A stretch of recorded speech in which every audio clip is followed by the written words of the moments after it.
ಡೀಟೇಲ್ಸ್ಗಾಗಿ ಮುಖ್ಯಮಂತ್ರಿ ಬದಲಾವಣೆ ವದಂತಿ ವಿಚಾರಕ್ಕೆ ಸಂಬಂಧಪಟ್ಟಂತೆ ಸಾಕಷ್ಟು ಜನ ಯಡಿಯೂರಪ್ಪನವರ ನಿವಾಸಕ್ಕೆ ಬರ್ತಾ ಇರುವಂತದ್ದು, ನಾವು ನಿಮ್ ಜೊತೆ ಇದ್ದೇವೆ ಅಂತ ಯಡಿಯೂರಪ್ಪನವರಿಗೆ ಬೆಂಬಲವಾಗಿ ನಿಂತ್ಕೊಳ್ತಾ ಇರುವಂತದ್ದನ್ನ ಗಮನಿಸ್ತಾ ಇದ್ದೀರಾ. ಅದರ ಜೊತೆಗೆ ಮಠಾಧೀಶರುಗಳು ಕೂಡ ಹೇಳಿಕೆಯನ್ನ ಕೊಡ್ತಾ ಇದ್ದಾರೆ, ಯಡಿಯೂರಪ್ಪನವರ ಬೆಂಬಲಕ್ಕೆ ನಿಲ್ತಾ ಇದ್ದಾರೆ. ಇನ್ನ ದಿಂಗಾಲೇಶ್ವರ ಶ್ರೀಗಳು ಕೂಡ ಯಡಿಯೂರಪ್ಪನವರನ್ನ ಭೇಟಿ ಮಾಡಲಿದ್ದಾರೆ. ಕೆಲವೇ ಕ್ಷಣಗಳಲ್ಲಿ 35ಕ್ಕೂ ಅಧಿಕ ಮಠಾಧೀಶರು ಕೂಡ ಆಗಮಿಸಲಿರುವಂಥದ್ದು. ಯಡಿಯೂರಪ್ಪನವರ ಪರವಾಗಿ ಅವರು ಬ್ಯಾಟಿಂಗ್ ಮಾಡಲಿದ್ದಾರೆ.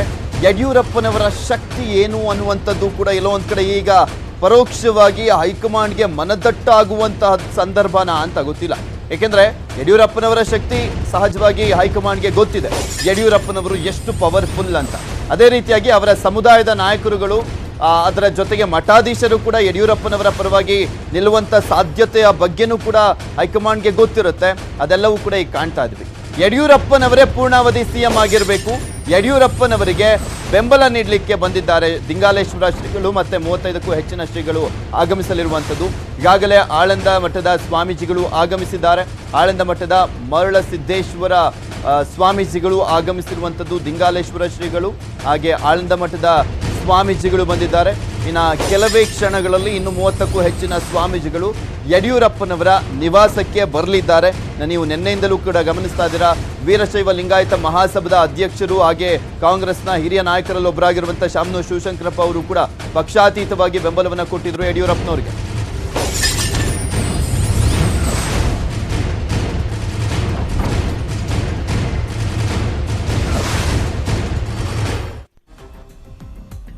ಯಡಿಯೂರಪ್ಪನವರು ಬದಲಾಗ್ತಾರೆ ಅನ್ನುವಂತ ಸುದ್ದಿ ಬರ್ತಿದ್ದ ಹಾಗೆ ಯಡಿಯೂರಪ್ಪನವರ ಪರವಾಗಿ ಕಾಂಗ್ರೆಸ್ನ ಪ್ರಮುಖ ನಾಯಕರು ಬ್ಯಾಟಿಂಗ್ ಮಾಡಿದ್ರು. Specially MB. ಪಾಟೀಲ್ ಅವರು, ಯಡಿಯೂರಪ್ಪನವರು ಲಿಂಗಾಯತ ಸಮುದಾಯದ ಧೀಮಂತ ನಾಯಕ, ಅವರನ್ನ ಟಚ್ ಮಾಡ್ಲಿಕ್ಕೆ ಹೋಗಬೇಡಿ ಅಂತ ಹೈಕಮಾಂಡ್ಗೆ ಎಚ್ಚರಿಸುವ ಮುಖಾಂತರ ಅವಕೃಪೆಗೆ ಒಳಗಾಗಬೇಕಾಗುತ್ತೆ ಬಿಜೆಪಿ ಅನ್ನುವಂತ ಎಚ್ಚರಿಕೆಯನ್ನ ಕೂಡ ಕೊಟ್ಟಿದ್ರು. ಕಾಂಗ್ರೆಸ್ ಲಿಂಗಾಯತ ನಾಯಕರಿಗೆ ಬಿಜೆಪಿ ಟಾಂಗ್ ಅನ್ನ ಕೊಟ್ಟಿದೆ. BSYಗೆ ಬೆಂಬಲಿಸಿದ್ರು ಎಂ.ಬಿ. ಪಾಟೀಲ್ ಅವರು. ಮತ್ತೊಂದ್ ಕಡೆ ಶಾಮನೂರು ಶಿವಶಂಕರಪ್ಪ ಅವರು ಆಕ್ಚುಲಿ ವೀರಶೈವ ಲಿಂಗಾಯತ ಮಹಾಸಭಾದ ಅಧ್ಯಕ್ಷರಾಗಿ ಯಡಿಯೂರಪ್ಪನವರಿಗೆ ಬೆಂಬಲಕ್ಕೆ ನಿಂತಿದ್ರು. ಎಂ.ಬಿ. ಪಾಟೀಲ್ಗೆ ಟ್ವೀಟ್ ಮೂಲಕವೇ ತಿರುಗೇಟನ್ನು ನೀಡಿದೆ ಬಿಜೆಪಿ. ವೀರೇಂದ್ರ ಪಾಟೀಲ್ರನ್ನ ಸಿಎಂ ಸ್ಥಾನದಿಂದ ಇಳಿಸಿದ್ರಿ, ಈ ಮೂಲಕ ಲಿಂಗಾಯತ ಸಮುದಾಯಕ್ಕೆ ಕಾಂಗ್ರೆಸ್ ದ್ರೋಹವನ್ನ ಬಗೆದಿತ್ತು. ಕಾಂಗ್ರೆಸ್ ಲಿಂಗಾಯತ ನಾಯಕರಿಗೆ ಬಿಜೆಪಿ ತಿರುಗೇಟನ್ನ ಕೊಟ್ಟಿದೆ. ಆಕ್ಚುಲಿ ಈ ಮಾತನ್ನ ಎಂ.ಬಿ. ಪಾಟೀಲ್ ಅವರೇ ಹೇಳಿದ್ರು. ಏನೇನಾಗಿತ್ತು, ನಿಜಲಿಂಗಪ್ಪ ಅವರಿಗೆ, JH ಪಟೇಲ್ ಅವರಿಗೆ ಹಾಗೆ ಬೊಮ್ಮಾಯಿ ಅವರ ಕಾಲದಲ್ಲಿ, ಮತ್ತೆ ಸ್ಪೆಷಲಿ ವೀರೇಂದ್ರ ಪಾಟೀಲ್ ಅವರಿಗೆ ಏನಾಗಿತ್ತು, ಆ ರೀತಿಯಾಗಿ ಮತ್ತೆ ಆಗಬಾರ್ದು ಅನ್ನುವ ರೀತಿಯಲ್ಲೂ ಕೂಡ ಎಚ್ಚರಿಕೆಯನ್ನ ನೀಡಿದ್ರು ಎಂ.ಬಿ. ಪಾಟೀಲ್ ಅವರು. ಆಕ್ಚುಲಿ ಅವರೇ ಹೇಳ್ಕೊಂಡಿದ್ರು.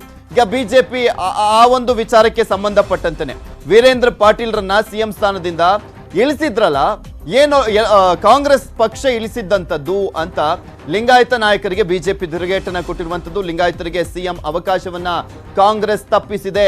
ಎಂ.ಬಿ. ಪಾಟೀಲ್ ಅವರೇ ಈ ದ್ರೋಹದ ಇತಿಹಾಸವನ್ನ ಅವಲೋಕಿಸಿ ವೀರಶೈವ ಲಿಂಗಾಯತ ವಿಭಜಕ ಕಾಂಗ್ರೆಸ್ ಹ್ಯಾಶ್ಟ್ಯಾಗ್ ಮೂಲಕ ಟ್ವೀಟ್ ಅನ್ನ ಮಾಡಿ ಟಾಂಗ್ ಕೊಟ್ಟಿದ್ದಾರೆ. ಇದ್ರ ಬಗ್ಗೆ ಮತ್ತಷ್ಟು ಡೀಟೇಲ್ಸ್ ಅನ್ನ ನೀಡ್ತಾರೆ ನಮ್ಮ ಪ್ರತಿನಿಧಿ ಕೃಷ್ಣ, ನೇರ ಸಂಪರ್ಕದಲ್ಲಿ ಜಾಯ್ನ್ ಆಗ್ತಾ ಇದ್ದಾರೆ.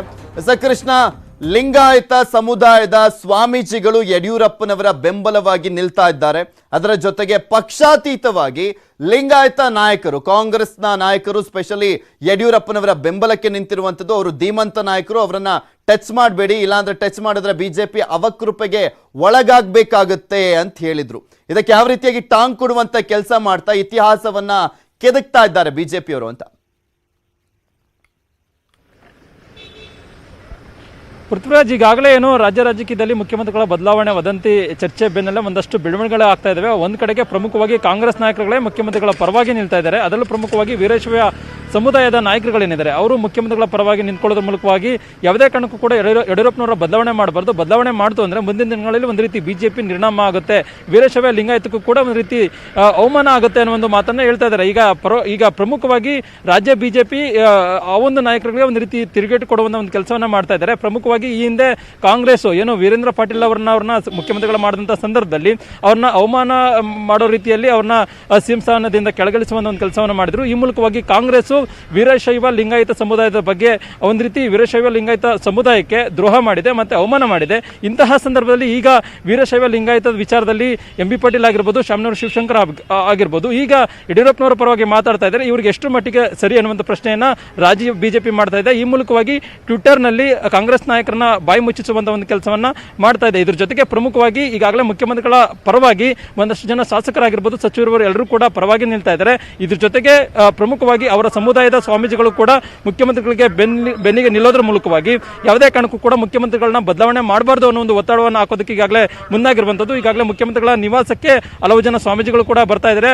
ಪ್ರಮುಖವಾಗಿ ಆಳಂದ ಮಠದ ಏನು ಮರಳು ಸಿದ್ಧ ಸ್ವಾಮೀಜಿಗಳಾಗಿರ್ಬೋದು, ಪ್ರಮುಖವಾಗಿ ಅದ್ರ ಜೊತೆಗೆ ಇನ್ನೇನು ಕೆಲವೇ ಕ್ಷಣಗಳಲ್ಲಿ ಪ್ರಮುಖವಾಗಿ ಏನು ಬಾಳೆ ಹೊಸೂರು ಮಠದ ಏನು ದಿಂಗಾಲೇಶ್ವರ ಶ್ರೀಗಳೇನಿದ್ದಾರೆ, ಈಗ ಸುಮಾರು 35ಕ್ಕೂ ಹೆಚ್ಚು ಜನ ಸ್ವಾಮೀಜಿಗಳು ಮುಖ್ಯಮಂತ್ರಿಗಳನ್ನ ಭೇಟಿ ಮಾಡೋದ್ರ ಮೂಲಕವಾಗಿ ಯಾವುದೇ ಕಾರಣಕ್ಕೂ ಕೂಡ ಮುಖ್ಯಮಂತ್ರಿಗಳನ್ನ ಬದಲಾವಣೆ ಮಾಡಬಾರ್ದು, ಮತ್ತೆ ಬದಲಾವಣೆ ಮಾಡುವಂತ ಸಂದರ್ಭ ಬಂತು ಅಂದ್ರೆ ಯಾವೆಲ್ಲ ನಿರ್ಧಾರಗಳನ್ನ ಕೈಗೊಳ್ಳಬೇಕು ಆ ಮೂಲಕವಾಗಿ ಯಡಿಯೂರಪ್ಪನವರು 2 ದಿನಗಳಿಂದ ಇಷ್ಟೆಲ್ಲ ಬೆಳವಣಿಗೆ ಆಗ್ತಾ ಇದ್ರು, ಯಾಕೆ ಮಾಧ್ಯಮಕ್ಕೆ ಬಂದು ಒಂದೇ ಒಂದು ಹೇಳಿಕೆಯನ್ನ ಕೂಡ ಕೊಡ್ತಾ ಇಲ್ಲ ಅಂತ. ಯಾವುದೇ ಸಂದರ್ಭ ಇದ್ರೂ ಯಡಿಯೂರಪ್ಪನವರು ಧೈರ್ಯವಾಗಿ ಫೇಸ್ ಮಾಡಿಬಿಡೋರು ಮೀಡಿಯಾವನ್ನ. ಬಟ್ ಈ ಟೈಮ್ನಲ್ಲಿ ಅವಾಯ್ಡ್ ಮಾಡ್ತಾ ಇದ್ದಾರೆ, ಕಾರಣ ಏನಿರ್ಬೋದು?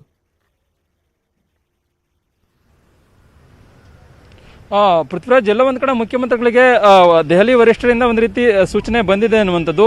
ಅದಕ್ಕೋಸ್ಕರವಾಗಿ ಮುಖ್ಯಮಂತ್ರಿಗಳು ಮೌನಕ್ಕೆ ಶರಣಾಗಿದ್ದಾರೆ. ಯಾವುದೇ ಕಾರಣಕ್ಕೂ ಕೂಡ ಸದ್ಯಕ್ಕೆ ಈ ಒಂದು ವಿಚಾರವಾಗಿ ಮಾತಾಡಬಾರ್ದು ಅನ್ನೋ ನಿರ್ಧಾರಕ್ಕೆ ಬಂದಿದ್ದಾರೆ ಅನ್ನೋದು ಕೂಡ ಹೇಳಲಾಗ್ತಾ ಇದೆ. ಯಾಕಂದ್ರೆ ಈಗಾಗಲೇ ನಾಯಕತ್ವ ಬದಲಾವಣೆ ವಿಚಾರವಾಗಿ ಸಾಕಷ್ಟು ಚರ್ಚೆ ಆಗ್ತಾ ಇದೆ. ಮತ್ತೆ ದೆಹಲಿಗೆ ಹೋಗಿ ಬಂದ ನಂತರವಾಗಿ ಒಂದಷ್ಟು ಜನ ತಮ್ಮದೇ ಪಕ್ಷದಲ್ಲಿರುವಂತಹ ನಾಯಕರುಗಳು ಸಿಎಂ ಸ್ಥಾನಕ್ಕಾಗಿ ಒಂದಷ್ಟು ತೆರೆಮರೆಯಲ್ಲಿ ಕಸರತ್ತನ್ನ ಮಾಡ್ತಾ ಇದ್ದಾರೆ. ಜೊತೆಗೆ ಸ್ವಾಮೀಜಿಗಳಾಗಿರ್ಬೋದು, ಮತ್ತೆ ಶಾಸಕರಾಗಿರ್ಬೋದು, ಸಚಿವರುಗಳಾಗಿರ್ಬೋದು, ಹೀಗೆ ಹಲವು ಜನರು ಮುಖ್ಯಮಂತ್ರಿಗಳ ಪರವಾಗಿ ನಿಂತ್ಕೊಂಡ್ರು ಕೂಡ ಮುಖ್ಯಮಂತ್ರಿಗಳು ಮಾತಾಡ್ತಾ ಇಲ್ಲ. ಮುಖ್ಯಮಂತ್ರಿಗಳು ಎಲ್ಲ ಒಂದ್ ಕಡೆಗೆ ಹೈಕಮಾಂಡ್ ಏನು ಮೊನ್ನೆ ಭೇಟಿ ಮಾಡಿದ ಸಂದರ್ಭದಲ್ಲಿ ನೀವು ಹೈಕಮಾಂಡ್ ಈಗ ಸದ್ಯಕ್ಕೆ ಏನು ನೀವು ಕೂಡ ಮಾತಾಡಬಾರ್ದು, ಹೀಗಾಗಿ ಮುಂದಿನ ದಿನಗಳಲ್ಲಿ ನಾವೇನ್ ಹೇಳ್ತೀವಿ ಅದ್ರ ಬಗ್ಗೆ ಪಾಲನೆ ಮಾಡಿ ಅನ್ನುವಂಥದ್ದು. ಆ ಒಂದು ಪಾಲನೆಗೆ ಬದ್ಧರಾಗಿರ್ತಕ್ಕಂಥ ಮುಖ್ಯಮಂತ್ರಿಗಳು ದೆಹಲಿ ನಾಯಕರು ಏನ್ ಹೇಳ್ತಾರೆ ಅದ್ರ ಪ್ರಕಾರವಾಗಿ ನಡೆದುಕೊಳ್ಳೋದಕ್ಕೆ ಮುಂದಾಗಿದ್ದಾರೆ.